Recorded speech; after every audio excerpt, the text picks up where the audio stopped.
We are alive. Hey, it's my mama.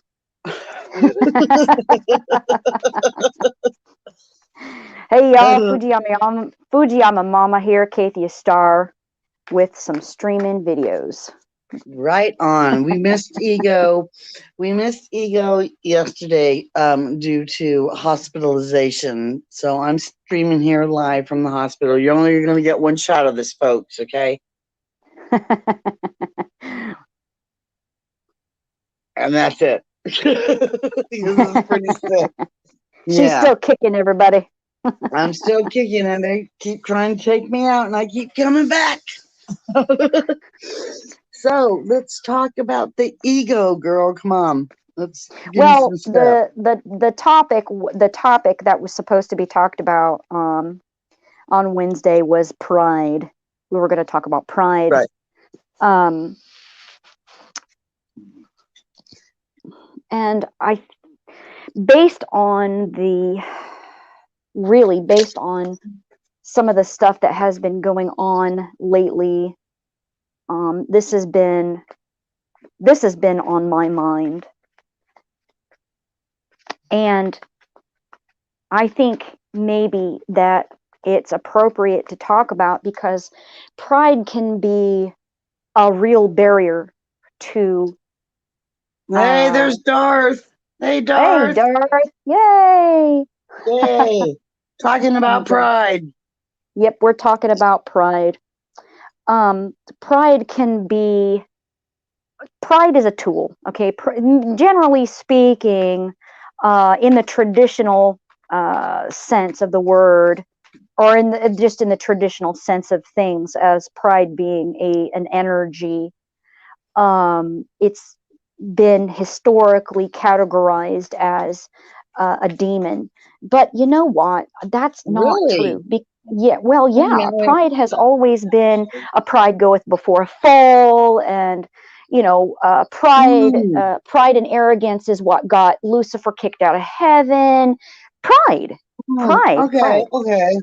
Yeah, I did Oh, a hey, the geek inside. How you doing? geek inside. Hello, geek inside. It's Mr. Hyde. Okay. He's yeah. I don't think maybe you don't know him. He's Nope, awesome. I do not. It's nice to meet you, Mr. Geek Yes, Mr. Inside, Geek, Mr. or Geek, Mrs. Geek Mr. Inside. Whichever resonates with you. Take what resonates, leave what's behind. Right. Um, pride. Okay, so we're talking about pride. Yeah. Um, well, yeah. Traditionally Yeah. speaking, it's been defined as a negative quality, especially historically speaking. Basically, Hmm. because a lot of demons come from that pride because it's in excess. Pride, when you Mm. take it to excess, becomes demonic But or doesn't negative energy. anything Well, doesn't yes, yeah. yes, yes. Pride in excess, either way. Not Uh-huh. too much pride. Too much pride in excess is bad, but Right. too little pride in excess is also bad. My Hmm. pop culture example of this contradictory idea is the sparrow from the Game of Thrones. As a religious leader, he had nothing, but because he preached this whole idea of being pure and getting your way into heaven, and Mm. he's walking around in rags and he's barefoot, and he talks about don't take pride in yourself, and all this other stuff. He did severe political damage being a religious leader. Okay, Mm. I don't know if you have ever watched Game of Thrones, but that's I have. definitely Yes. the evil Hmm. side of the Messiah, for sure, for sure. Right. And Right. again, that comes from not having pride at all. Okay, so there's again, we're talking about balance. Right. The key here is balance. Now, Right.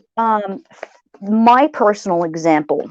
my personal example of how to utilize pride in a balanced way to prevent I'm going to speak very specific to my specific example. Okay, I don't want to put this on anybody else. So this is my specific example about how I turned my demon into an angel.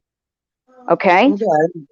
All right. Now, there was early on 12, 13 years ago or so, 10, 13 years ago, my life was just effing falling apart from underneath me. Okay, seriously, I was barely hanging on. And in order to self-soothe, I was going to the bar a lot. Okay, it was social. So I was drinking, I was binging every Thursday night at karaoke night. Okay. And this was every week. All right. Now, somebody close to me mentioned something about alcoholism. Now, at the time, I didn't think so because I was being responsible about it. Well, that doesn't mean that doesn't mean it's not alcoholism. Right, you're a responsible alcoholic. I've been a responsible alcoholic before. Yeah, I had to be because I had kids, I had a job, I had 2 jobs, I was going to school, and this was the only night of the week that I blew off steam. Well, the problem was I was blowing way too much steam. Okay. I wasn't like blacking out or anything, but wait a minute. Are you telling me, Fuji Mama, that you were like overdoing it a little bit? Nah. Yeah. I was on the cusp of becoming an alcoholic for sure. Absolutely, 100%. I ticked off all the boxes. All jokes aside, I get it. Yeah. Yeah. Well, okay. So this is how I dealt with this very scary possibility, this very scary thing. I became a complete and utter bitch. And people I stopped going drinking with people because they couldn't handle this. Basically it was, I only drink blank. If you don't have blank, I won't drink it, which was basically sake, rum, and very specific wines. If these alcohols are not available to me, my mouth doesn't fucking touch them. I don't touch beer. I don't touch wine. Napa Valley California wine is garbage. If it's a blended wine, it's garbage. Okay, now remember, I'm putting up a boundary, I'm putting up a barrier to protect myself. This isn't me just offhandedly being some kind of Karen. Right. I'm putting up this boundary because I'm afraid I'm going to fall into the realm of alcoholism, because at some point during this alcoholism, there's a choice that's made. Well, this alcohol that I prefer isn't available, but we have this. Well, that's where you really know you become an alcoholic. Well, if it's alcohol, I'll just drink it. Right. Yes. Okay, well, if I put up a barrier and I use my pride, my lips don't touch anything less than this. Right. Okay. And I'm not going to go out of my way to afford it.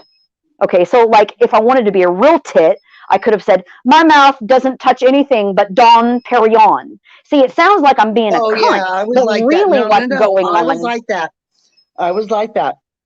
I only drank specific wine, was top of the line. I only did like specific, like even with margarita still to the day, I only do top of the line, and I like when we were at Chili's, they had like one of the servings is like for 4 glasses. I ended up sneaking and taking it with me because I could only drink 1 glass of it, but I will only drink top of the line stuff. And if you don't have it, then I'm not going to drink it.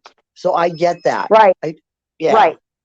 Yeah. Well, it became a lot easier for me because I have a sensitivity to a lot of alcohols anyway. So it was very easy for me to cut off a whole huge amount of alcohols as it is.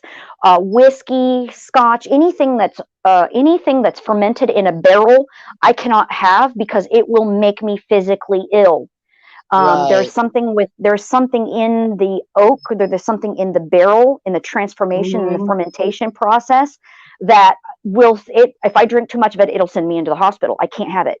Plus I have the Asian reaction, which is basically I turn red from head to toe and my Ooh, skin burns. Well, it's because I don't have the proper enzyme in my liver to right, to convert the sugars in alcohol, so it has to be converted in my skin. That's the reason why it's called the Asian reaction, is because really, if you don't have the enzyme, natural enzyme in your liver to convert certain alcohol sugars, it goes to your skin, and then your skin converts it for you. right, Yeah, so right, it was easy for me to shut down, I would say, a good portion of the alcohol world anyway. All right, and then I discovered that I had a very high sensitivity to grain alcohol, anything with grain in it, and I learned that drinking Everclear, the oh, worst mistake of my oh my life. God. Yeah, oh man, corn, grain, wheat, Oh, all that do I stuff. know that? Really bad for the Fujiyama mama. Oh yeah. Oh man. Yeah, for the V Star too. Yeah, worse than tequila in Mexico. Oh, Yeah. tequila just makes me mad. Tequila, I get tequila makes me Hold on fight. a minute. I'm just gonna mute for a minute. Okay. But um that's how pride actually helped me um, put up that boundary that I needed to put up to protect myself from further damaging my life and for becoming it detrimental. And those types of boundaries are good to have. Okay, and that is where pride becomes a good energy, a good tool to have that works for you instead of against you. But again, on the other hand, pride, having too much excessive pride, does, number one, it puts people off because they don't always ask. They don't, I've never really had people. I don't think I've ever actually had anybody ask me, well, why is it that you are that way? They just, oh, well, she's just a bitch and that's all there is to it. And I've gotten that a lot lately. People will just, I came back home to Kansas, and there are those who they'll just look at me and instantly I'm Karen. And I don't even have to open up my mouth. I don't know what the hell's going on out there. And I can't call them snowflakes because I recently discovered that the snowflake in in Nordic lore is actually a really strong divine masculine energy. So all this time, snowflakes aren't as they're not as weak as one would think anyway. So so yeah, as soon as I get that t-shirt back, I'm probably going to give it away or burn it. uh yeah, I have a t-shirt that says spicy tacos melt snowflakes. I want to give that away or burn it. I don't know, because I don't like it anymore. Anyway, so pride becomes a deterrent, a detrimental, when a person is too prideful to admit that they might be wrong. It's really strange because we're human. We're put here on this earth to be wrong sometimes. Right, And yet there are people so stuck in the idea that if they're wrong, then they're so bad, and they're so evil, and they're so, and it's like it's this inner critic talk. You Right. can't be wrong. You can't fail under any circumstances whatsoever. And I think it comes down to this. Failure, I'm gonna making a mute for a mistake. minute. My Huh? nurse is here. I'm gonna mute for a minute. Keep talking. My nurse is here. Okay. Okay. I think basically it comes down to defenses, really. To admit that you're wrong, or that you've made a mistake, or that you have failed in some way, means that there is a opening in your armor. Okay, if there is even one small place where you could be wrong, it means that I'm also vulnerable. And that scares the shit out of some people. And I have to admit, I've been there. I have been in those shoes. I was told last year 3 times, I can count. 3 times I was told that I was sweet. Now, these are danger words to me. Usually when dudes, 9 times out of 9 times, well, okay, no, I would say 9 times out of 10, I would say. There's been the occasional dude who has called me sweet and then just wandered off on his way. Oh, aren't you sweet? And then he disappears and I never see him again. Oh, well, no. That's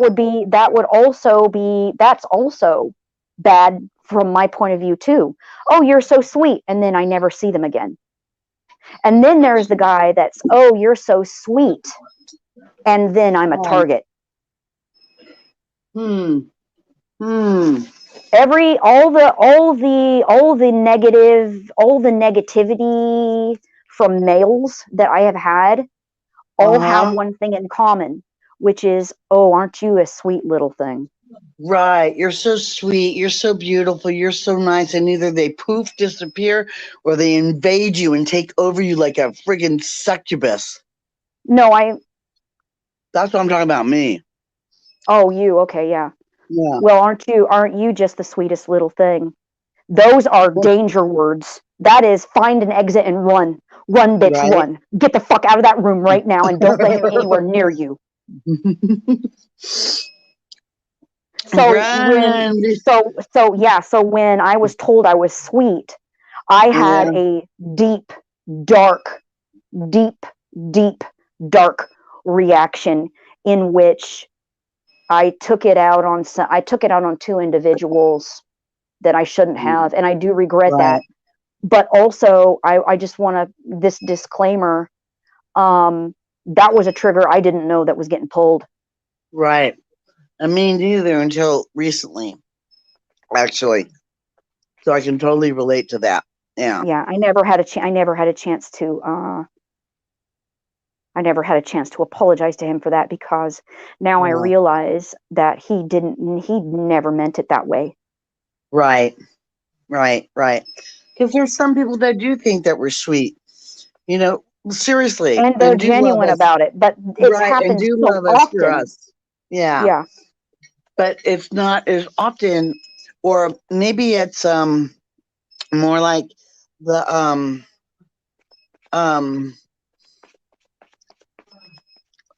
I wonder. Wait, I'm going backwards here. Wonder who those were. Yeah. Hint. Slam.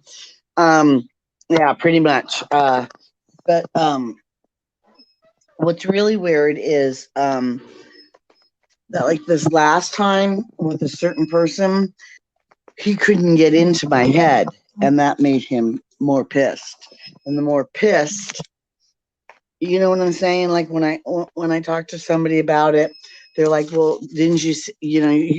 There's another little like narcissist behavior, that whole pride ego, with his whole ego and pride took over. It was always about him, but he turned everything around, making it seem like, oh, well, you're faking this. Well, yeah, I'm really faking it now in the hospital with a friggin' spine disease, you know? So I've Okay, been really, exactly. you know what I'm saying? Yeah, no, yes, and you've experienced the reason why narcissists always target empaths, and I'm going to tell you why. Uh-huh. Your individual is in great pain. Yeah. He Very really sad. is. It Very is sad. sad. Um, So sad. he can't fix himself, so No. he needs somebody else to fix. This Right. control issue that he has, the drug addiction that he has, everything is coming down to the fact that he himself is Yeah. lost, and he himself cannot be vulnerable enough to love. So he self sabotages and he's Yeah. incredibly destructive. If he feels that he's getting close to loving something, he'll destroy it because he can't handle Mm. it. His heart has been broken. This is where pride comes in. Pride Oh, is there wow. to That's protect so you, sad. but pride can also destroy you from within. Okay. This is why Okay. we're talking about pride, Mm-hmm. because somebody who has had their heart broken like that, like severe broken, Uh-huh. they use pride to keep themselves together. Hmm. They can't admit failure, they can't admit loss because it hurts. It hurts too It much. Yeah. hurts, physically Sorry. I keep hurts. touching the phone. That's where the Sorry. drugs come in. You're Mm. self-soothing. The drugs are self-soothing because it physically hurts your chest. Have you ever had that heartache where Yes, I you've have. cried so miserably that your Yes. chest is just ready to you're ready to implode? Mm. This is not, we're not exploding. Exploding is anger. Exploding is No, rage, no. anguish, suffering, pain, Brain. all Yes. experienced physically in the sensation of physical. It hurts Yeah. because you want to shrivel up and implode and you want to just fucking die. Die. Yeah. It hurts so bad. Yes. So you It's happened soothe to that me. It's pain. happened to me And twice in my life. Yeah. right. And so that's where we get into sensation versus emotion. Huh. Okay. Oh, Sensation that's a versus good one. emotion. To the physical pain, the sensation of physical pain is not Mm-hmm. suffering. Emotional pain can Mm-hmm. be suffering. Okay. So you have suffering, which is an emotion. It's Right. often it's often accompanied by misery, languish, grief. All right. But the Uh-huh. physical sensation of pain is not anguish. It's not misery. It's not suffering. The sensation of pain is simply just pain. Hmm. And when you have balanced your ego and quieted the mind, then this awareness can happen. This awareness comes forth. And it says, I may have the physical sensation of pain, and I may feel misery and sadness and anguish, but these two are not the same. They are separate. Right. One can be alleviated. One can be alleviated, which is the emotional. The emotional can be alleviated. Yeah. Not Yes. always, not Well, always the sensation of pain can be alleviated, because a lot of people have disabilities, they have diseases, they have, yeah. physical illnesses. Some of Yeah. those pains will never go away. They can only be managed. However, what can be cured and managed is the emotional side of it, and making these two separate and having the Yes. awareness, is half the battle. I totally agree. I totally agree because that's what I've learned in the last 11 years. Working and in the last 6 months or so doing the shadow work and dark night of the soul and stuff like that. Mm-hmm. I have alleviated a lot of that, you know, and it's been awesome. But God damn, is it hard work? It is. It is It hard is. work, but it's worth it. It's worth It it is. not to have that. Not to have that. I don't even know how to explain it. Like we were talking about boundaries, how to start doing boundaries and not have that like my situation that just happened. If it would have happened 6 months ago, I would have been just devastated because I would have been so upset and so worried about the other person instead Right. of worrying about me Yourself. and Yeah. staying where I'm supposed to. I mean, this has been a godsend because if I wasn't Yeah. here in this hospital, I would have never found out that I had a bacterial infection in my spine. Right. Yeah.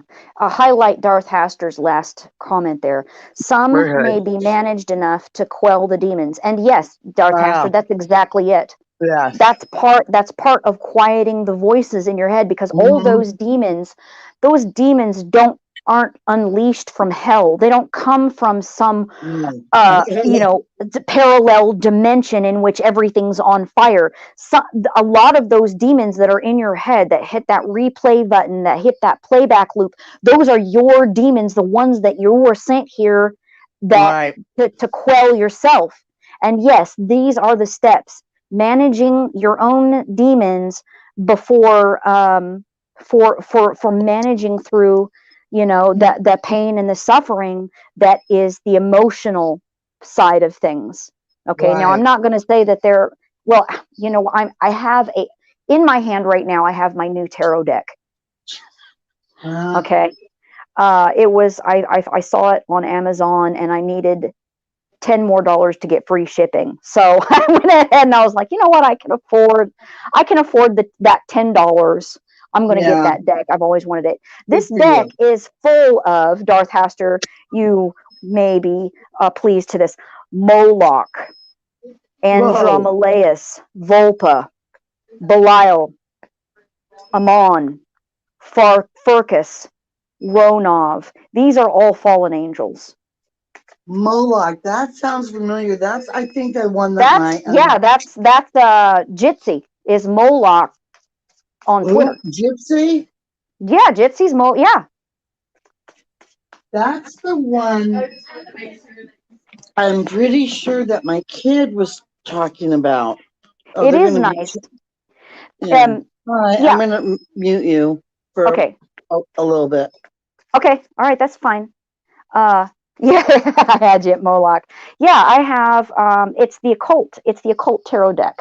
Okay, and the thing here is I do not view demons the way that I did before. Okay, and people who are higher ascended, at a higher vibration, understand that demons are not the all-consuming beings that we have, that traditional spiritualism or spirit, I shouldn't say spiritual, it's traditional religious mainstream structures have taught us. That is not how it works. These demons, and as I have been guided myself to learn, is that the demons that were sent to Job were sent to Job by God as teaching. So how is it that these demons can be bad? If they're Right. doing their job, okay. So this brings me to Wreck-It Ralph. I don't know if you've seen Wreck-It Ralph or not. There No, I is have the not. bad guy support group at the beginning of the show. Okay, just because we're bad guys doesn't make us bad guys. Right. Right. Okay, and so that's my stance on It's these just a quote name. unquote. Angels and demons. It's just a name to me. Well, actually, demon doesn't mean anything negative. It just means foreign spirit. That is the Right. literal Hebrew translation of the word or actually, I'm sorry, excuse me, I'm sorry, I misspoke. I thought it meant Demon in Greek means foreign spirit, a spirit that is not of you. right. That's all And it so that means. could be an angel too, because that's a spirit, not of you. But that's exactly my point. Right. Their methodology is obviously different. The divine methodology is to do nothing, to sit back and let you hang yourself with your own rope. The demons give you the rope. There you go. That's the difference. They're Yeah. not hanging you. They're not hanging you. No. The demons aren't doing anything. They're not hanging you. Mm-mm. They're just giving you the choice. You're either going to hang yourself with that rope or you're not. What are you going to do, Right. dumbass? Right.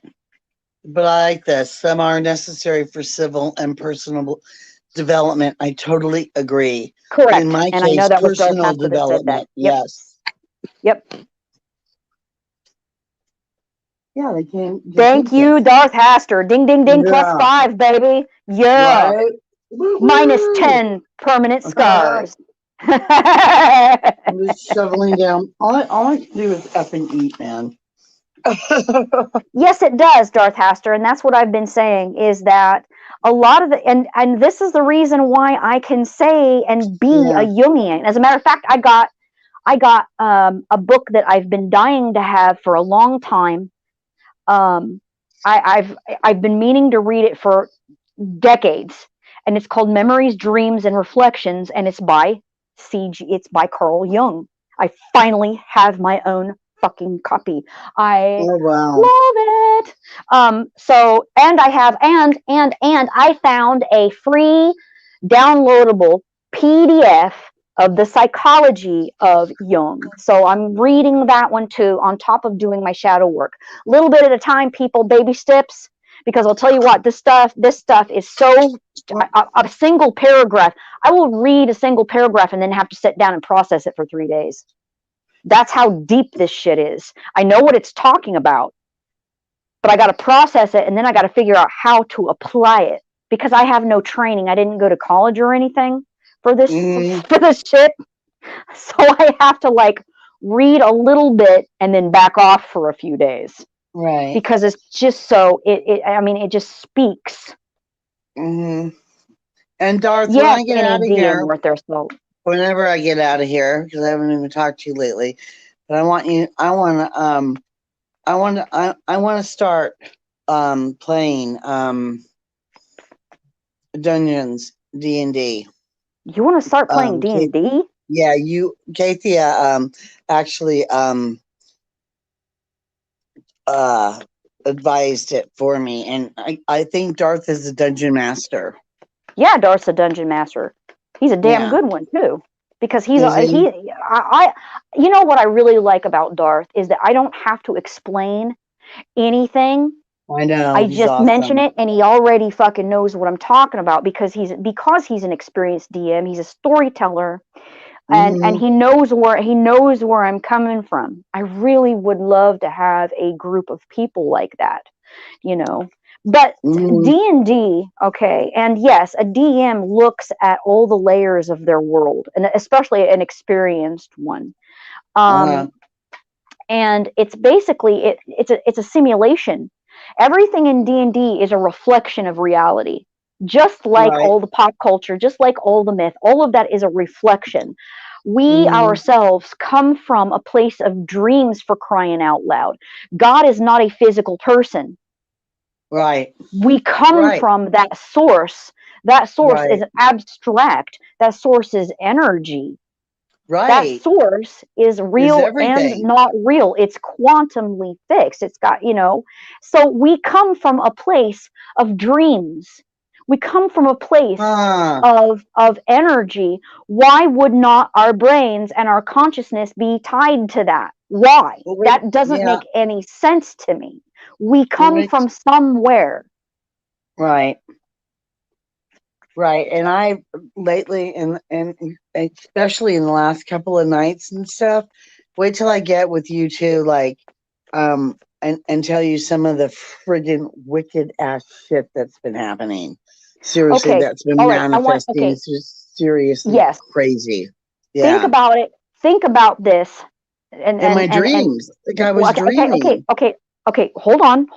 Okay. Okay. You know me, I get excited. How people say, I know. You know how people say, Life is not a fairy tale. It's not a Disney movie Right.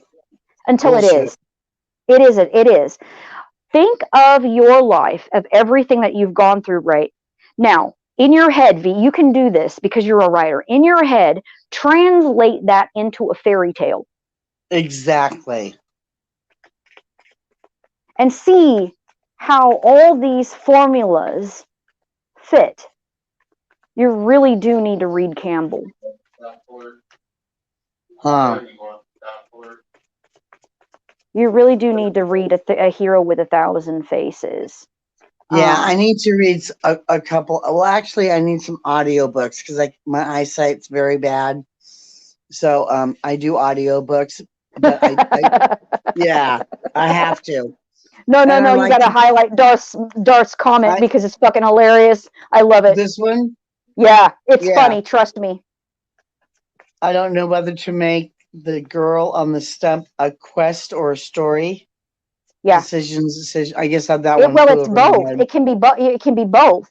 A quest is the story, and Ah, or it can be it can be separate. It can be a story or it can be a quest, but it can also be both. Okay, because the huh. only difference between a quest and a story is whether or not you are the main character of it. And Right, even if you're not the main character of it, you're still in somebody else's storyline as an NPC right, or a support character. right, right. You're right. It's like I keep saying, this is like the best character they've ever written for me so far. Yeah, But you're writing it. It's not just exactly. that. It's not Which is just crazy. that's why there's this idea of co-creation. Okay, because Yeah, you're creating your own story. The formula is set. You live, you have a childhood, you have right. an adolescence. There are commonalities between every single life on the face of the planet. If you're a female, every single female on the face of the planet has to go through a cycle. That's given. It doesn't matter. But how you go through it is individual for every female on the face of the planet. Mm-hmm. That doesn't make you common. It doesn't make you base. Just because you have this one trait in common with 7 other billion women doesn't make Right. you Whoops, it stop doesn't that. make you any less unique. Mm-hmm. But what you do to get through it is what makes you unique. Uh-huh. All right. Hold on again. I gotta mute. Okay. They're doing shift change, so I'm gonna mute for a minute, okay? But keep Okay. on going. Yeah. Okay. All right. But the topic was pride. Okay. So a really great example of the pride thing, I think, is got to be in one of the episodes. I think it was towards the end, the first season of The Witcher. Okay, you had this. I don't know this guy. I mean, he was so full of himself and how great he was, and um, he's got to follow this code and he's got to follow this rule, and a troll jumps out at him, and instead of thinking, oh shit, what's chasing the troll, he kills the troll, and then he eats the troll. That's okay. That's just, oh man. If anybody's seen The Witcher, they know which scene I'm talking about as they're going up the mountain to visit that dragon that's up there. But that guy, so blinded by pride, there was no room. There was no room for compassion. There was no room for wisdom or understanding. That was all just balls to the wall, fire energy, masculine energy, brawn over brains. And I have no respect for that type of character. I just don't. Well, in this case, it was. He ended up getting diarrhea, and while he was squatting, somebody assassinated him. And that's what happened to that character. So he never made it to the top of the mountain. But the point I'm making here is that there's no room. That's how that pride in excess. There's no room for intuition. There's no room for somebody to learn anything because they already know everything. Right. I mean, how boring is that? Oh my God. Yeah, they know everything and you know nothing. And if you don't listen to them, yeah, blah, blah, blah. Yeah, that's just ridiculous. Right. I know nothing. All I know is I want to know more. Whatever I've already learned. Yeah, I still don't know enough. I don't know. Nobody knows it all, V. Right. Nobody knows. And even when you think you figured it out, it changes up on you. It's supposed to be that way. It's called life. Yeah. But that's what I'm saying. The ego, in the ego, there is no room for adaptability. There's no room for flexibility. That's where pride really hits that's where pride and ego really hit you. Right there. That's the sucker punch to the jaw, man. Is when pride and ego get you to a point where you are unmoved and there's no growth and you become stagnant. And in that stagnation, because there's no room for growth, there's twisted warping, disease, mental illness, and all kinds of nasty things that grow out of that. Anger, violence, rage, loss, grief. Because when you're in that mobility, you can't lose anything. If you lose anything at all, even if it's just something small, you lose your shit. Right. So let me give you an example. You know, you're in that ego, right? You're in that ego, you're in that pride. Suddenly you lose a parent. Your parent dies. One of your parents die. Right. How do you move on from that? Right. Wow. Wow, that's deep. That's good. Oh yeah. Yeah, that's good. That's really good. How do you move on from that? Yeah. Well, there's no room for adaptability. Nope. So you can either accept the fact that it happened or you don't. You just keep telling yourself, well, he and I are just estranged. We just don't talk to each other anymore. Really, dude? You're gonna do that? Right. Well, that's gonna drive you nuts. That's gonna drive you insane. Oh yeah, hellfire, please. Oh yeah. Oh yeah. Yeah. So now you're forced to, into this loss.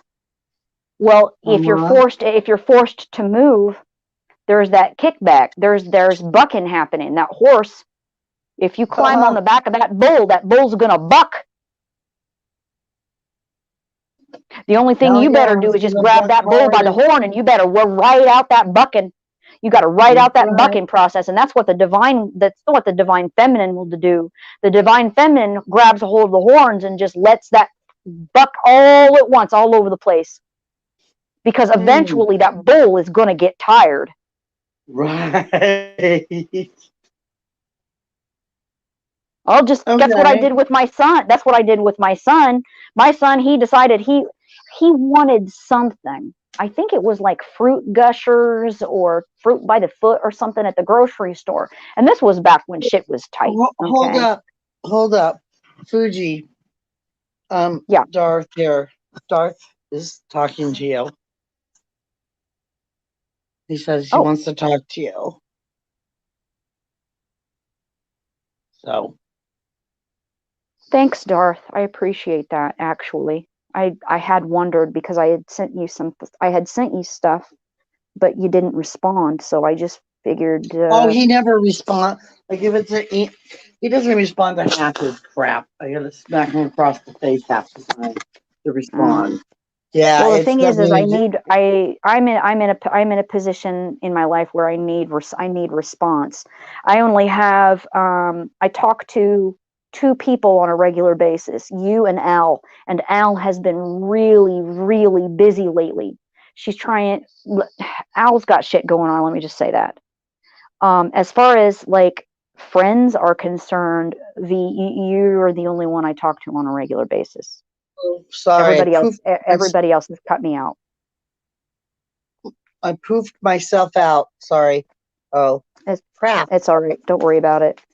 I'm not bitching or anything. I'm just explaining where I am socially, and basically, I'm socially dead. Yeah. Well, I don't blame you. I can talk about it, but why bother? Yeah. I mean, why bother?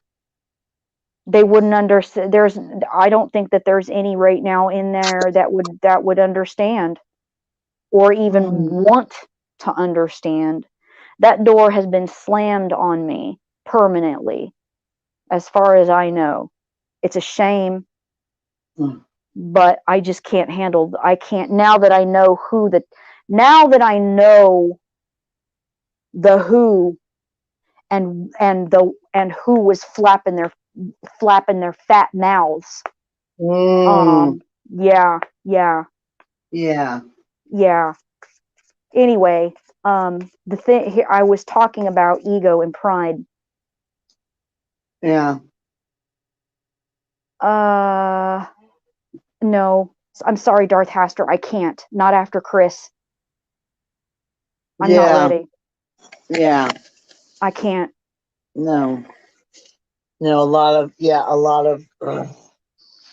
bad shit. And yeah. He projected, man. That dude is bad. Lonely. Yeah, that dude is lonely, and he won't admit it. No, he won't. And there's nothing wrong with that. I'm sorry, that's off topic, and I'm not going there. No, it's okay. It's okay. We can talk about it, because you know what? Well, it's about pride. It is about pride. You're right. That night that Chris went off, the night that Chris was, yeah. Yeah, but see, I didn't know that he had done that to you after. Well, you got caught up. You got cut off. Yeah. Yeah, you got cut. Your signal went out. But yeah, about 5 or 10 minutes, up to 5 or 10 minutes after your signal cut out, he was still in the backstage, in the back room, screaming at me. Really? And this guy is supposed to be, like, literally, he's yelling at me. You need to go find your own self-value. I was like, do you even? It was almost like a certain. Okay, so the level of yelling wasn't like a certain Canadian, but it was damn close. Wow, really? Really, yeah. He was trying to give it to me that all I needed was God. Dude, I am normal, and I am not ashamed. Oh my God. Yeah. And I was like, if you were as ascended as you claimed to be, you would not have lost your shit like that. Right. Because there are some people in this world who are meant to be together. Yeah. Yeah. Right? And then also what he did to you, like he contacted you and you didn't even know who it was, and he was trying to, yeah. No. And that was going No. With other people too. Oh. Okay. Yeah. Yeah. Yeah. And Darth, give me a minute too. Once we're finished with this, just out of respect for Mama here, then I'll bring you up and you could test your new camera, and then we could continue, because I've got. Yeah, we can do it. We can do it in about 15 minutes. Yeah, I've got the professional StreamYards, so I paid extra. So I have as much time as I want on stream, because I knew that me and Mama here are going to be streaming every Wednesday. So I went ahead and got that for us, so we have a stream. So anyways, go ahead so we can talk to you once again okay. about pride. It was going back to that pride and that ego, and what it does is it it makes you immobile so that you can't adapt or grow. And so when something bad really comes along, the only thing that you can do there is buck. Right. Okay. And And then when that breeds stagnation. It breeds mental illness, rage, mhm, frustration, violence. You begin to project onto other people, right, right. instead of accepting the fact that something might be wrong with me. With you, It's right, everybody else, and everybody else needs right. to change. Everybody else fucked me over. If this person Right, didn't fuck me over, I'd have this. And this person fucked me over, but right. not And taking it can feed any, in a group. not taking any responsibility for any of your action. And what happens when you get so damn tired of bucking? What happens? You begin You, to repeat your streams. what did you? What did you say? Okay, all right. This is You, going to you sound really bad. This is no, going to it's sound not. really Go ahead. bad. Oh, yes, it is. Okay, There well, is a particular fire. there is a particular stream right now that is repeating the same material from last year. Oh, hell, that was last year. Huh? Well, we don't do last year. We're on this year. Okay, well then why is it that everybody in the chats doesn't seem to register this? Oh well, that's on them. Okay, I'm moving forward. Well, it just the only Yeah, reason why I'm bringing this up. Okay, look. Okay, uh, it sounds like I'm being evil bringing this up. Which, no, you're okay, not. Come on, girl. let me be perfectly frank. There is a little Mhm. bit of evil in this. Okay, all right, Okay, but just a little bit. okay. The reason why I bring this up, okay, is because I mentioned this repeatedly to these particular groups of people, and I was repeatedly faced with the same response, which is this: I don't know what Uh, you're talking about. We're family. Nothing is ever going to change for us. We're here forever. Okay, look, dude, yeah. Okay. that talk, okay, that also will trigger me too, because that kind Mhm. of shit is just absolutely swamp Bullshit. toxic. It's That's just bullshit. gutter stomping, is what that And you is. know Well, that what? ain't even gutter stomping. That's like bayou gator shit. Okay, that's Yeah. walking in a And peat now I bog. know what you meant when I first mentioned the whole, you know, project and stuff. And I was so excited. And I'm like, oh my God, this sounds like so cool. And I'm like, I want Kathia. I want Kathia. I want Kathia so bad into this because I just love her. And I think, and you're like, oh, I've done that before, heard that. You're not the only one who said that. Krishna said it to me and Yitza said it to me. But yet Yep. I was still so brand new. You know what I'm saying? Yeah. Yeah. And I was just like, no, that would never happen because I've known this blah blah blah blah blah blah. And wow. That's all I gotta say is Yeah. wow. And Yeah. I'm just like floored. And all I can hear in the back of my mind is you, Krishna, and Yitza. And I'm like, you know what? And I always kept that in the back of my mind though, too. Hmm. So I I was, had hoped. I had yeah. hoped that the doctor would have brought enough. Actually, believe it or not, that dude's full of life. Okay, the doctor is Huh. well. Okay, you know what? We're gonna call him Doc Holliday. Doc Holliday Okay. has got a lot of life going through him. Okay, and then Uh-huh. there's massive opportunities, which is the reason why I kept bringing him up, because there were many streams that I went to that was just the same shit over and over and over again. Uh-huh. It wasn't almost word for word. It wasn't verbatim, but it was basically the same topics. Shit. Yeah, it Okay, yeah, it was was. the same. Yeah. Yeah, it was the same topics. Okay, the thing It was still is is. Doc Holliday brought in a brand new topic, and that was Yeah. not handled. It was not handled. I don't think it was handled well enough to get some fresh life into my favorite stream at the time. There was definitely Gotcha. an attempt. Oh, there was no. There was definitely 100% a back-breaking attempt at this. Okay, Uh-huh. so I can't sit here and say that it didn't happen at all, because yes, it did. There was Right. a back-breaking attempt. The problem, I think, is that there's too many toxic people who Mm. insist on the unchanging scenario, the unchanging comfort of their fantasies. And that's where the Mm. pride and the ego come in. They can't change the sanctuary in their own head, because escapism can be just as detrimental as an addiction to drugs or alcohol or anything Right. else. I mean, Right. anybody You're who's like super into absolutely right. anime knows what I'm talking about. And Hmm. honestly, to tell you the truth, and I'm going to be really honest, there was a time in my life where I was really addicted to Dungeons and Dragons. I was massively addicted because I needed an escape. Uh-huh. The difference is that with D&D, I didn't detrimentally affect my physical health. Right. It was just an obsession.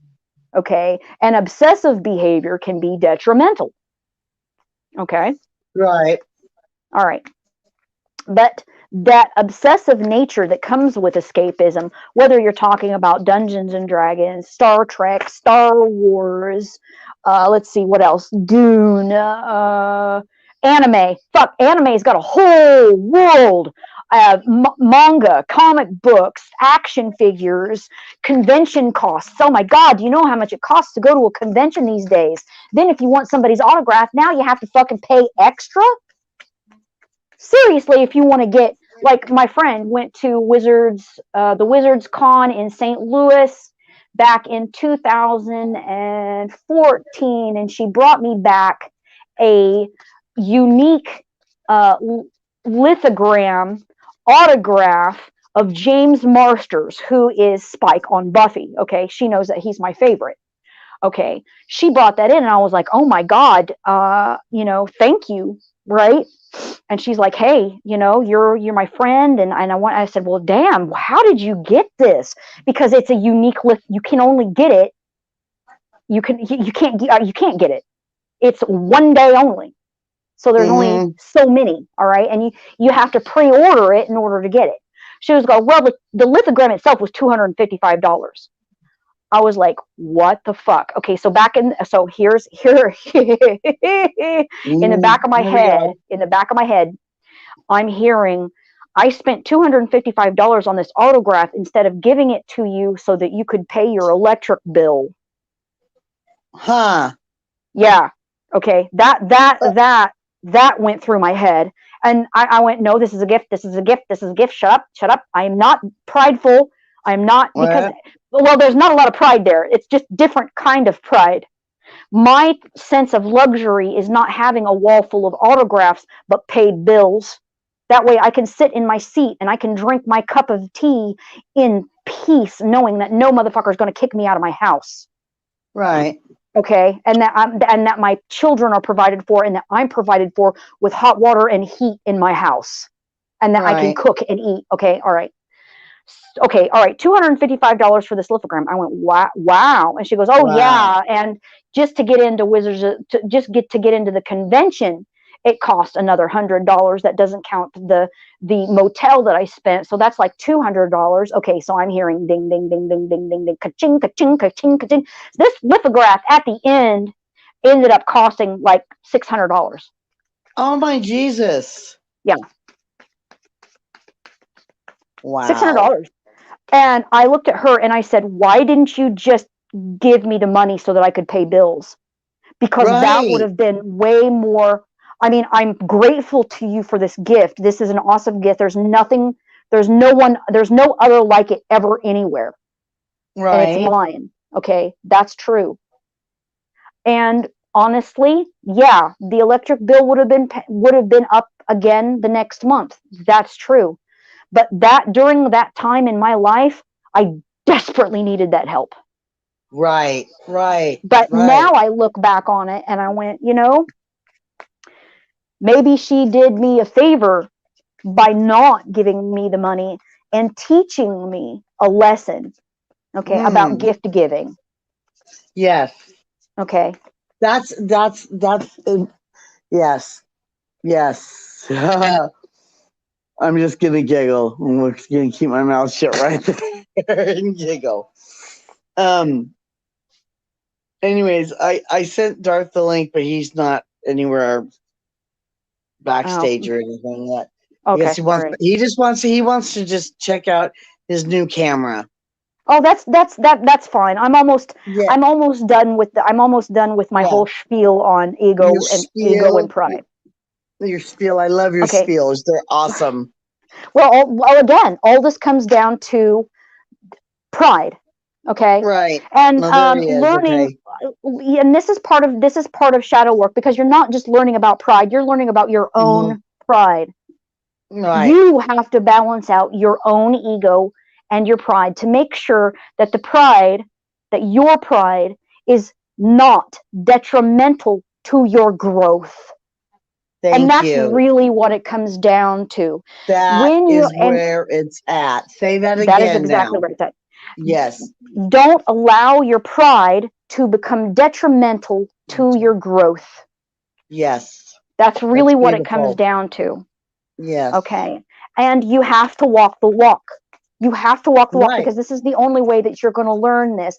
I can fill your head, V, with all kinds of intellectual things. I can tell you all kinds of book knowledge, and I can document everything from beginning to end, and it does not make 1 ounce of difference if you don't apply it to your life. And here's the thing. You have to have enough self-awareness to apply it. That's why you should not be doing drugs and being stoned and getting high when you're doing shadow work, is because there's no self-awareness. If you're tranced out all the time, how are you going to grow? How are you going to become a better person if you're just not home? And you're absolutely right. And here's the thing is, again, with this pride, and I know that from personal experience, folks. Do not do that. It does not work, because I was smoking marijuana and trying to do shadow work, and not even having a couple glasses of wine and trying to do shadow work. No, it does not work. You do not get the benefit of it. You really don't. Not work. Absolutely. Well, doing a couple glasses of wine while doing shadow work, not a good idea. Having a couple of glasses of wine after you've done your shadow work, that would be a good idea. I've done that. Yeah. But the thing here is, and here's another piece of pride that is just a whole load of bullshit. And I've had lots of people do this.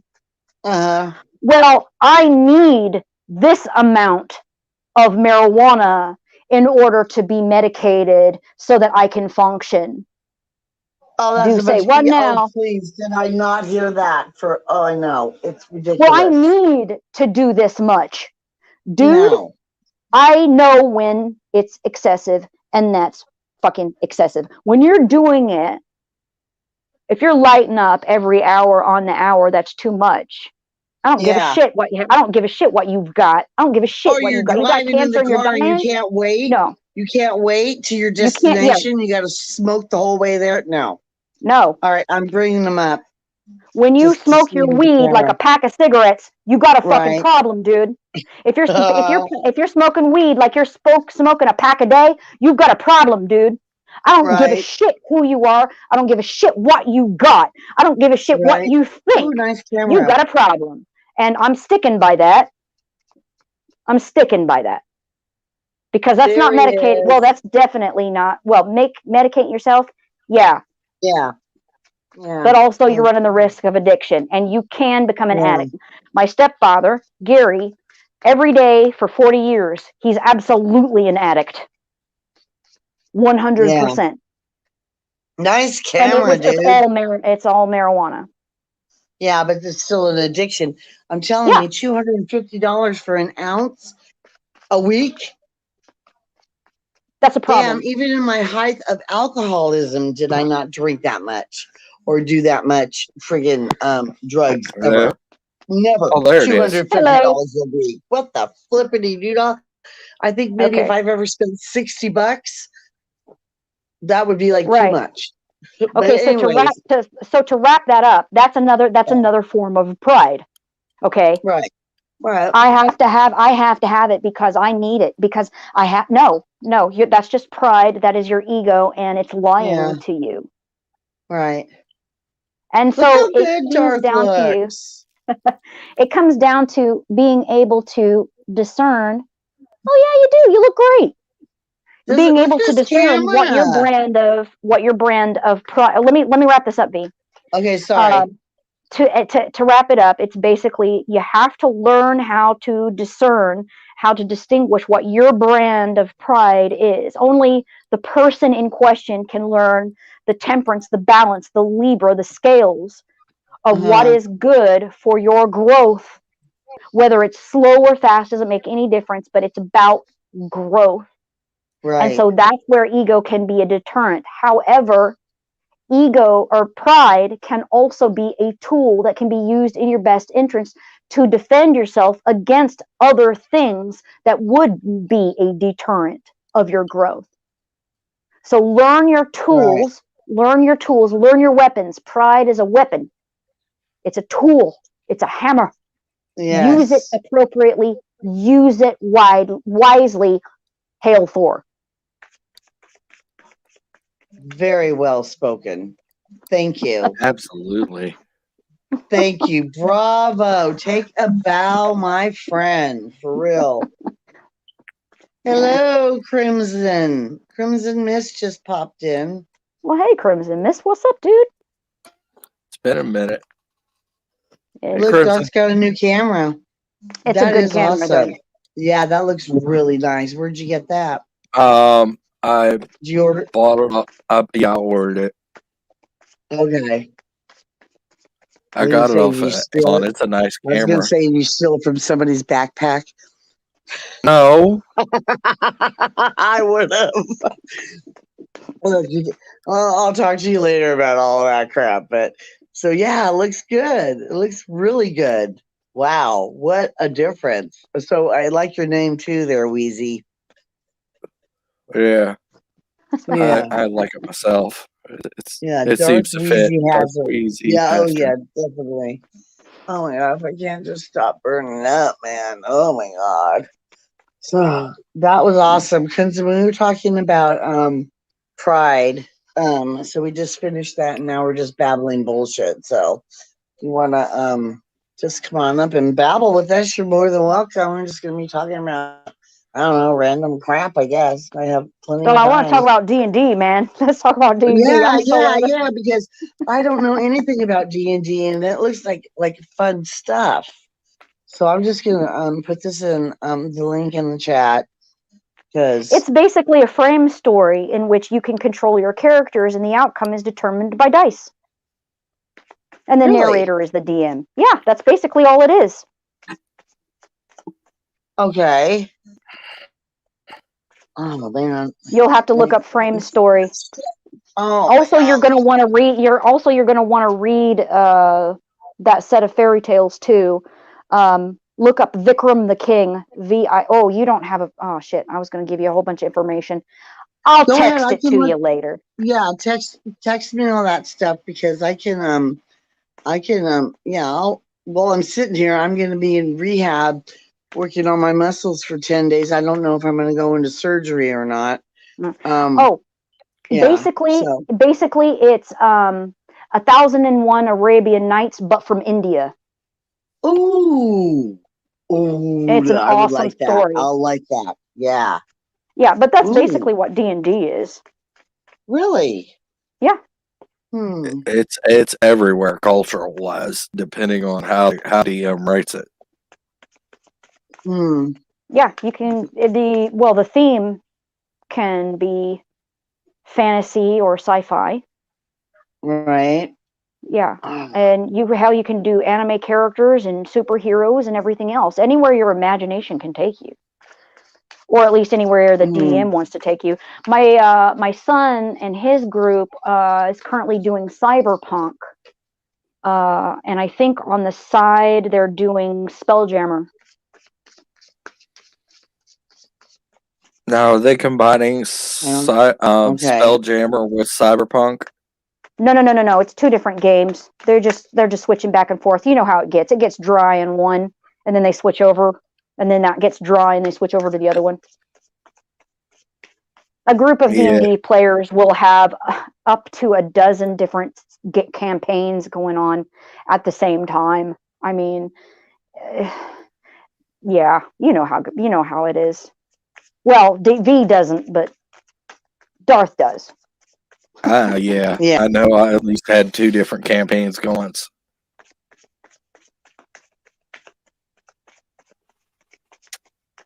Crap. What I do? I did Plus something. writing. She'll be back in a minute. Oh man. Well, I wrote. I incorporated the Sankarjan into my Tarkasian world a while back. I wrote about that on the blog. Basically, they're Khajiit.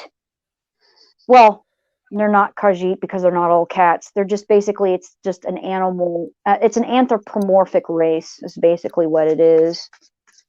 And so like the Tarkatans of the 5th edition. I am woefully. I am what they have them as, the cat people. Oh well, mine are not just cats. So basically, I guess because I am woefully undereducated on 5th edition at the moment. Okay, I don't have. I really just don't have the motivation to be in 5th edition. I know the basics of it. I've got the box. I've played through the Thandalin storyline.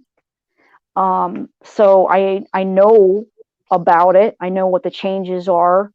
I think I have the player's handbook somewhere, but that's about as far as it's gotten with 5th edition.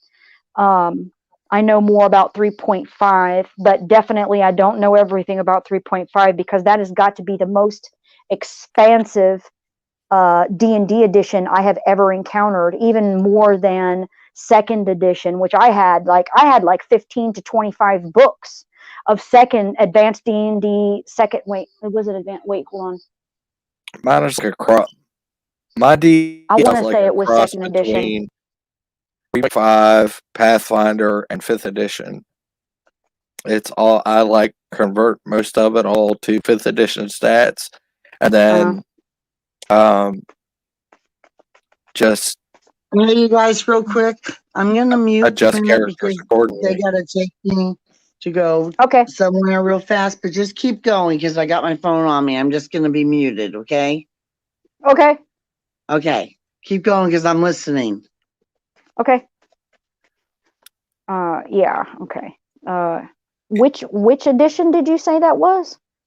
Mine's like a homebrew game. It's a combination of 3.5 Pathfinder and 5th edition. Oh, okay. Oh, a homebrew. Okay, yeah. Yeah, I think every DM's got their own homebrew that they kind of do. Mine is Tarkasia. One side is fantasy and the other side is Cyberpunk Shadowrun, and then the moon is what's left of the moon anyway is Spelljammer. There's 2 moons up there. One of them is pretty damaged. Mine takes place in a land of Philandria. It's called in a town called, the home base is a town called Fallwork. Interesting. Okay. How long have you had that one? How long have we had that campaign, the Fallwork campaign, going?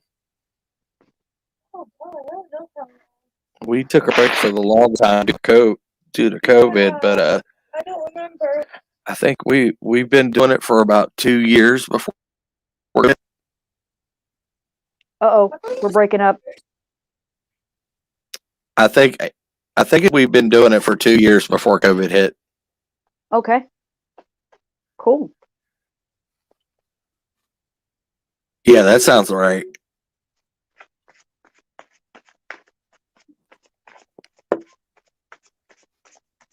Nice.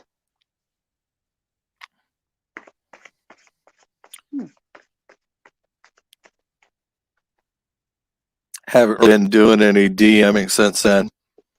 I've been thinking of getting into the Adventure Guild or something, at least to keep sharp.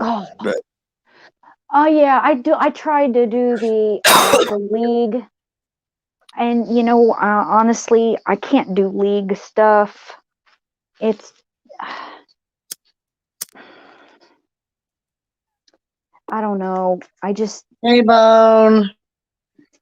maybe How's it it was going? just hey Bone. Maybe it was just the group of people I was leaguing with, because some of them were really great and some of them were really crappy. There's only so many murder hobos that you can put up with before you just want to fucking kill all of them. Oh no, not murder hobos. Oh yeah, Anything we got but one. hobos. Yeah. Now what I did pick up was I picked up a box set of Rick and Morty 5th edition, and my intention was to do that, and then the group, I swear to God, I got here and the fucking group split up, and I'm like, really, y'all? Shit. I am just in the mindset that pop culture for me right now is taking a godly nap. I have accepted this. It is a little frustrating, but I've basically been cut off from pop culture at the moment. So it's just my job to just kind of sit back and. If you call coming out today pop culture, I don't know if I'd even classify that as pop culture. It is. As far as I'm concerned, pop culture is taking, like you said, it's taking a nap. It's taking a long-awaited slumber. It has been really, really prominent for a while for the ones who actually paid attention to it, and now that now the age of the internet has everybody paying attention to everything all at once. And I don't think people know how to handle all that. And it's some things. Well, I think it's about knowledge. They just don't. Firstly, not all myth is going to be good. And that's just it. All pop culture is not going to be good. All right. And what happens is that when we create stories, we take the good stuff and we remember the good stuff and we leave the bad stuff behind. Right now, it's not that that pop culture is taking a nap. It's that pop culture is experiencing a dramatic change. It's transforming. And so basically we're going through a process of elimination. This works, that doesn't. This works, that doesn't. Oh, that didn't work at all. That kind of thing. And what is going to happen is this learning curve is going to begin. You'll see it start to emerge, I would think, in about 5 years. You're going to start to really see it come out. We're going to start to get new stuff. We're going to leave that old stuff behind, because it's a matter of leaving the old stuff behind and creating the new. But honestly, people aren't that brave. They're not confident. You've got writers, you've got creators that are too fucking scared to create their own thing. And so what they do is they go with what they know, and then they write it badly because they don't understand what was, because they don't live in that generation. They don't have the knowledge. They don't have that. They may be following the formula, but there's minutia details of that formula that have meaning, that have process and procedure. And if you haven't walked in a story, how are you going to tell a story? Because everything that we know, all of our reflection comes from what we know and what we understand. Coming up with something new is very, very different. Okay, I mean, the guy, Louis What's-His-Face, that invented the moving pictures, I mean, nobody understood what he was doing at the time it was happening. Okay? And he screwed up. That's why we don't hear about him. Thomas Edison did not invent moving pictures. It was Louis What's-His-Face. Damn it, I wish I had a last name. Anyway, the point is that there is a process of elimination, and we have to trudge through the mediocrity. We have to trudge through the negative part of the growth before we can get to the good stuff. Because that's what hell, we do that as kids. We have to experience the bad shit in order to achieve the good shit. Okay, so I wouldn't say that, maybe pop culture is taking a nap, as it were, and that's good. That is the nap of the cocoon, and that is the nap of the transformation process.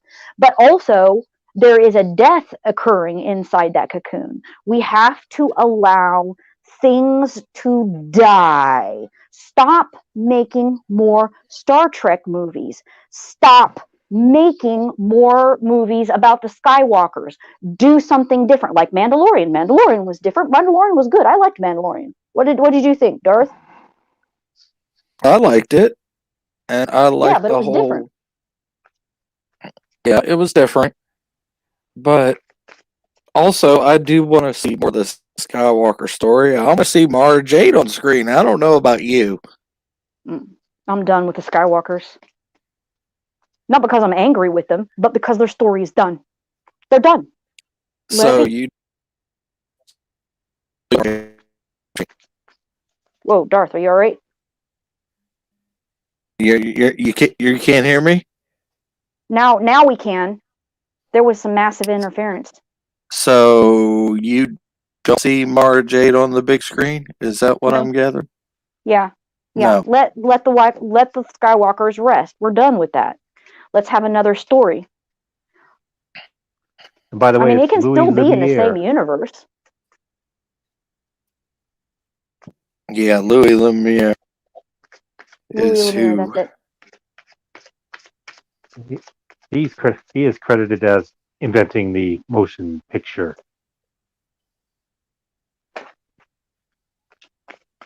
Yeah, but it had 16 lenses. Mm-hmm. And that's where the paperwork got messed up. Personally, I think Thomas Edison fucked up that paperwork on purpose, because we already know that he was a corrupt businessman who had been paying his patent lawyer to usurp other people's patents out from underneath them. Mm-hmm. So I think Edison's he's corrupt. I mean, how many things did he take from Tesla, for crying out loud? Yeah.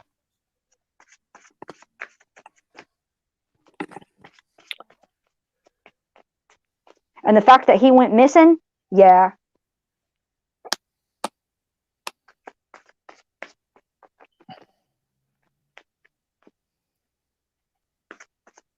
Sounds like some stuff to push certain agendas, if you ask me.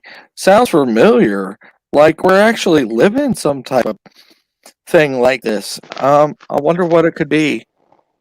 Well, Curious. Hollywood's always been corrupt, man. The Hollywood project itself went out to California because Edison had so Thomas Edison was in New Jersey, okay?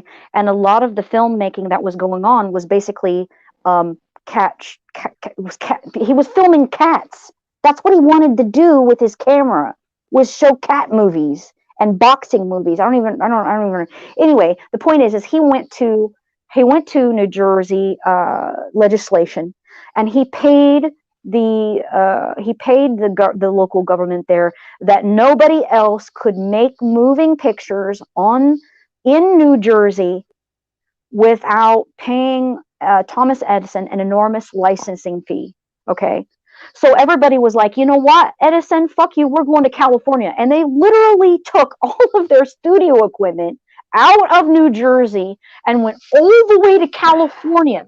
And that's how Hollywood was born, was a response to Thomas Edison's corruption.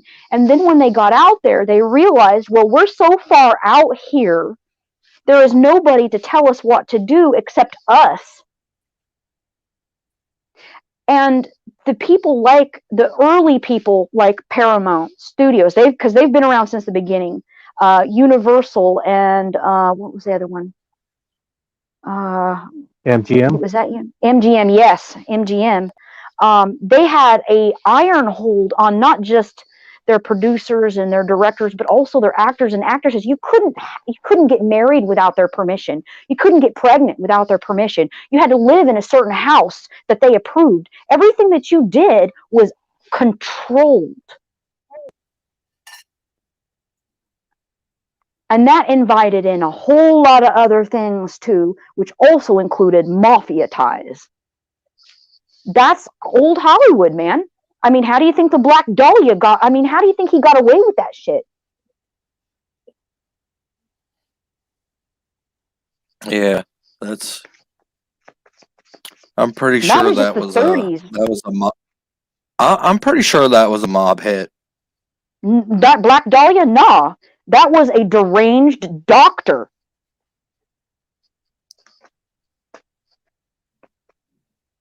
Oh, okay. So if y'all don't know who I'm talking about, look up the Black Dahlia, and you may want to watch. Well, you may want to watch what was it called? I Am the Night with Chris Pines in it.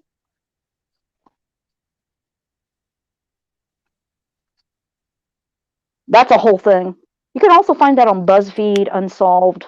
You can find Black Dahlia is a really classic case. It's like Lizzie Borden. I mean, it's like one of the greatest unsolved mysteries of Hollywood because she's just laying out in the middle of a field cut in half.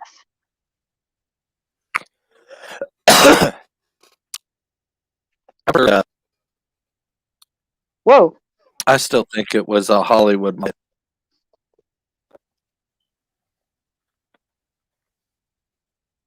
Well, I think the mafia was involved. Oh yeah, but I can't prove it. It's still just theory at this point. But well, it's always going to be a theory, Darth Aster. I mean, I could be wrong for all I know.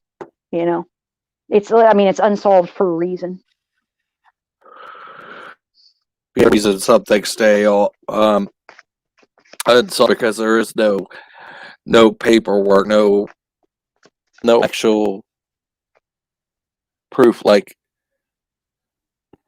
they say, Jack the Ripper may have been a barber. A barber? Well, no, yeah, he was. Yeah, there was a barber on the list of suspects. Yeah. Well, there was also people who are convinced that Jack the Ripper is H.H. Holmes too. Yeah, I followed that theory. It doesn't stick. No, I don't stick. But it was an interesting story. He was the newest thing since Jack the Ripper, though. That's for sure. Dude built a murder castle. That's some balls, man. I think he also built a murder hospital too. One of the fourth season of Sherlock? It was about he wasn't the doctor. He just built a hospital. And he was murdering people in the hospital. But that was also H.H. Holmes. That came from H.H. Holmes too. Is inspired by H.H. Holmes for sure. Well, that's true. There's no documentable proof that H.H. Holmes was actually involved in any murders in a hospital, but it was a hospital, and records back then were really bad. So it's up for question.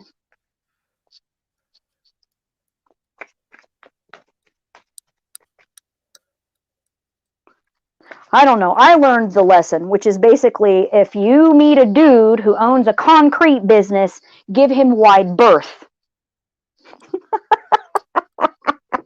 That's what I learned.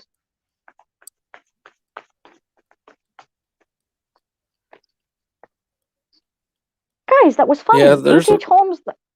I thought it was. Oh, I okay. just Well, thought it nobody was. left. I'm like, I should. I'm laughing on the inside. Okay. All right. I got a friend who's I got a friend whose dad is in the concrete and block building business. Is he from Chicago? No, Okay. Well, he's he's from got the right plus on his around side. my neck of the woods. All right.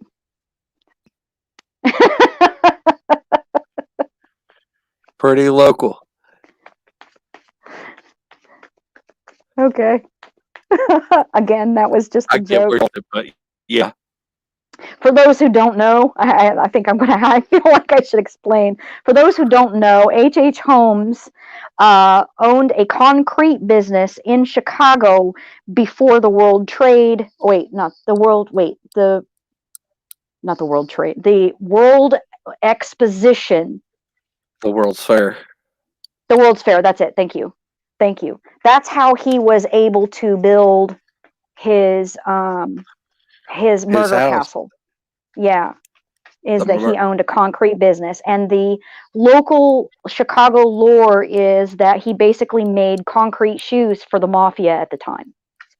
Or I should say localized crime. But see, this was, again, at the time, this was during the time of Al Capone and stuff like that. So, am I right? I'm thinking I'm right. Wouldn't surprise me. I'm thinking I'm right. But yeah, I may get some things mixed up there, but for the most part, it's true. Jens makes a point. These are mostly rich people getting away. Yeah, you'd see no poor folk actually getting away with it. That's for sure.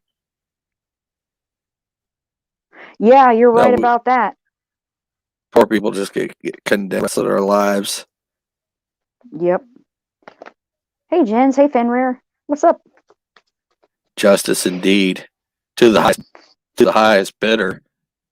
Yeah.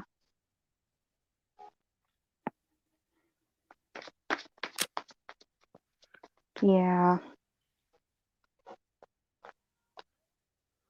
Lots of unsolved crimes with that one, too.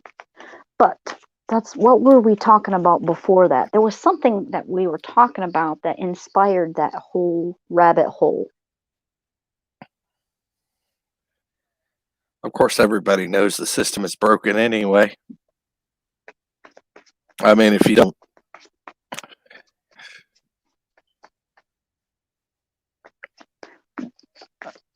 Bent and twisted out of proportion. Yeah, basically. Yeah.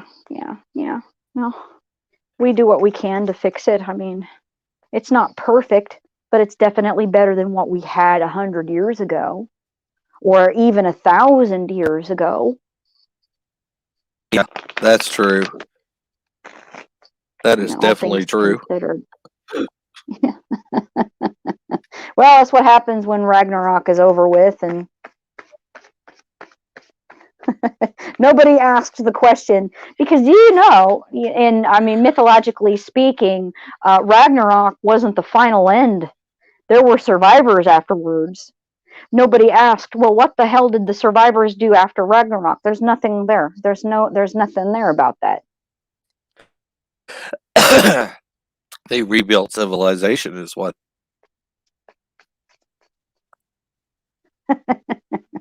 Supposedly, yeah. But the how? It's kind of like it kind of goes back. I don't know if you're familiar with what it's supposed to do if the whales and the survivors are supposed to rebuild civilization.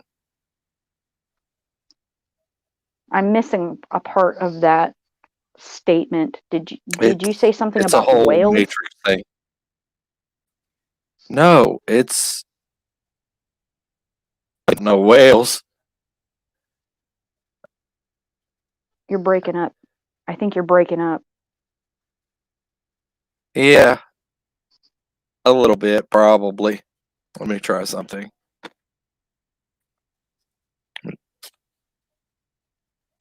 Let's see if it's. Ouch. Yeah, that's true too.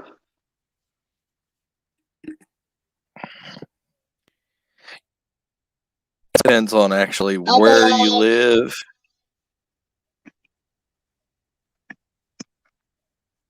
Yeah, I guess you're right. I was trying to get the sunset. The sunset's so pretty tonight. I'm back. Oh by the yeah, way. Jens. That reminds me of the Pink Panther conspiracy. Yeah, Jens has got something there. Yeah. Dun dun dun dun dun dun dun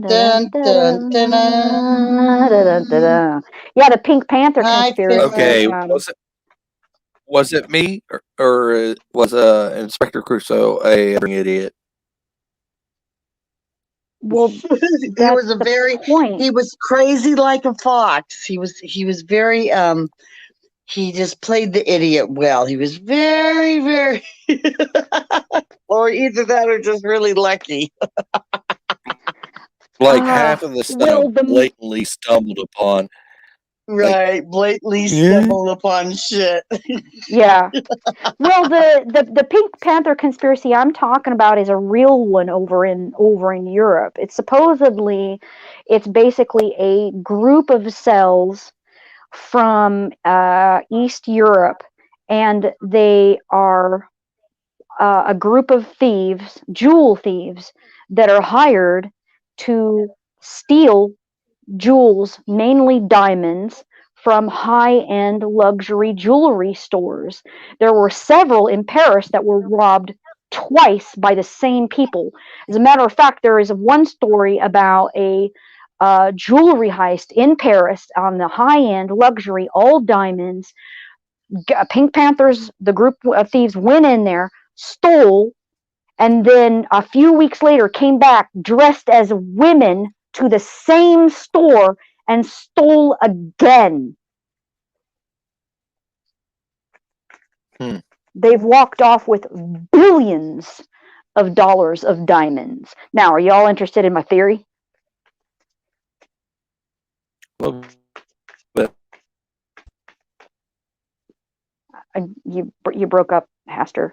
Did you say something? Actually, yeah, I'm quite interested. Go on. Okay, all right. So check this out. Those diamonds are garbage. Diamonds are garbage nowadays. They're trash. They're not. They have no resale value at all. Have you ever tried to resell a diamond with actual carats in it? You're lucky to get $10 out of it. What's more important out of a ring is the gold. And hell, the only reason why I got $200 out of my ring, which was it was valued by Lloyd's of Leavenworth. Okay, so we're not talking about some dime store, dollar store cheap. Okay, so this is the same chain from Lloyd's of London. All right, they valued my ring at $1,100. I was willing to let it go for $5. I got $100 for it. And it's because it had white gold in it, and that's the only reason why. Diamonds are garbage. People don't want diamonds anymore. Diamonds are not forever. Diamonds are garbage. So the high-end luxury shit, you can't sell that stuff anymore. You can't. All the money's in the setting. Nobody wants to pay that much money for a setting. Nobody wants to pay that much for a rock. That's not an investment. It's just throwing away money. So here's my theory. These luxuries, especially during the time period that these thefts were happening during the recession, late 90s, early 2000s, roughly 2007, 2009, I think was when they were really hot and going down. Okay, this was during a time period where we didn't have any money. Nobody's buying high-end luxury anything. So in order to recoup the cost, they actually hired thieves to go in and steal the diamonds because the diamonds are worth more for insurance than they are in the fucking cases. So they got their money's worth. And the luxury jewelry stores who were getting tapped multiple times was actually an insurance scam because they can't get rid of the diamonds. They can't sell them because nobody fucking wants them anymore. That's my theory.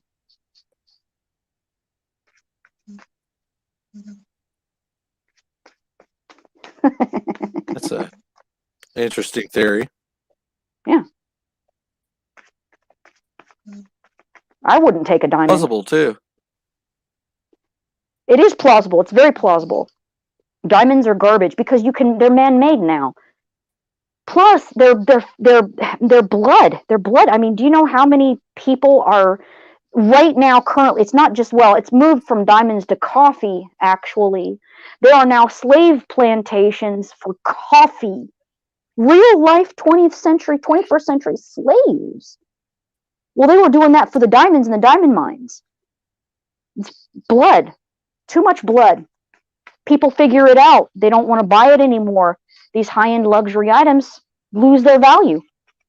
How do you recoup from that? If you buy $5 million worth of diamonds and nobody wants to spend a single dollar on one of your diamonds, how do you recoup from that? You've lost $5 million just in the diamonds alone. That doesn't include the silver and the gold or the titanium or the platinum to make the ring or the setting for the earring or whatever else.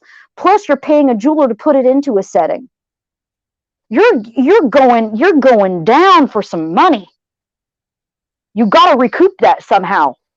Your investment. Sorry, that's just my theory. Again, it's just a theory. It'd make a great D&D game, though. There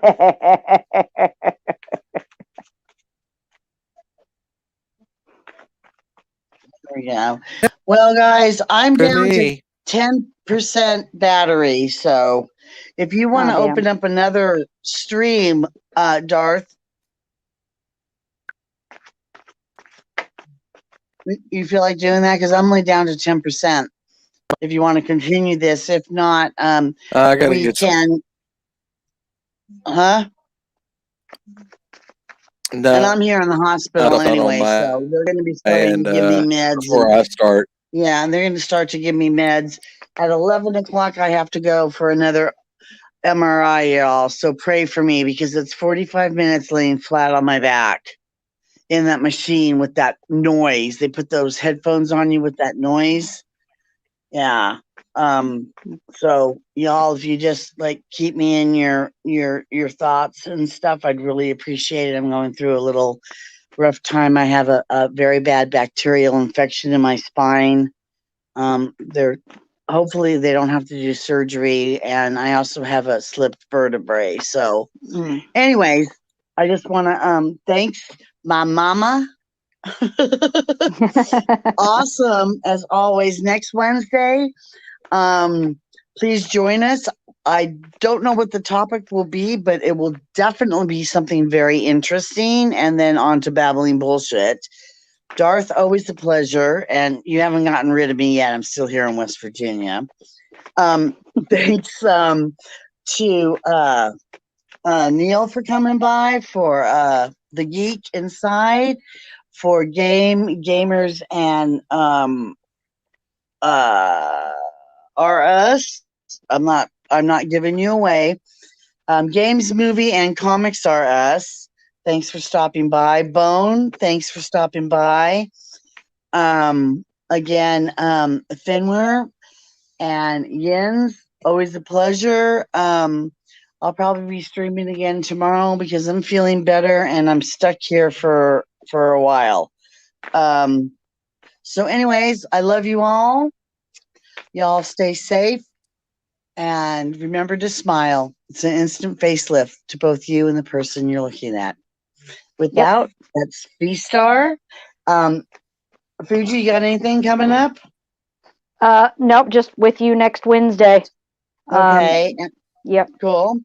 All right. Yeah, I don't know. What do you want our topic to be? I'm sure we'll find something. Oh, we'll definitely find something. You better believe it. yeah. I got loads. So yeah, Yeah. TBA, to be announced. Yes, but it'll be definitely on the lines of what we've been doing with the shadow work and stuff. So yeah, most definitely. And Darth, what you got coming up? You streaming tonight? Wheezy. Hey, oh yeah, I'll probably be doing a game stream sometime. Probably around 10. Okay, cool. All right. The usual. And then don't forget to check out Crimson Mist. Awesome. I wish I could link up, but I'm on my phone right now, and like I said, I'm in the hospital, so it's a little hard. But y'all just keep your eyes posted for us because we'll be around. We always are. This is Nancy, aka V Star 333, over and out. +5, y'all. Bye bye.